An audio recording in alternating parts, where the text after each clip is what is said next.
علیکم ورحمت الله وبرکاته. امید لرم تاسو به روغ جوړ خوشحاله وئ. ماشاءالله په اپر دیر کې په لویر دیر کې ماشاءالله د پولیسو او د فتنة الخوارج خلاف چې کوم دی اپریشن روان دی او ماشاءالله اپریشن ښه بھرپور کامیاب شو او انشاءالله د خیر سره دا به کامیابیږي او دا د ملک دشمنان، دا د دین دشمنان، دا د امن دشمنان دا به انشاءالله العزیز د خیر سر خوري او دا به انشاءالله د ملک نه ورکیږي. موږ د دیر عوامو له پکار دي چې که په هر ځای کې پولیس راځي نو پکار دی موږ د هغوی سره سات ورکړو، موږ د هغوی سره ودرېږو او دا خلک چې کوم دي دا د علاقې نه وزغلو او په شا یې کړو. دوی چې کوم میشن دی دوی په هغې کې ناکامه شي. د دوی میشن همدا دی چې بس دلته بدامني پیدا کړي.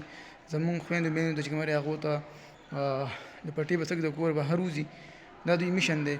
دلته ماشاءالله الحمدلله اسلام ښه شته، ښه برابر دی، حکومت شته، هر څه تیار شته، علما شته. دا خلک د پاکستان د دین خلاف دي، زموږ د پښتنو خلاف دي. نو دوی شپږونو چې په یو ځای کې ځای ورنه کوي. دا د کلي علاقې نه ځغلوئ، بیخي یې مه پرېږدئ.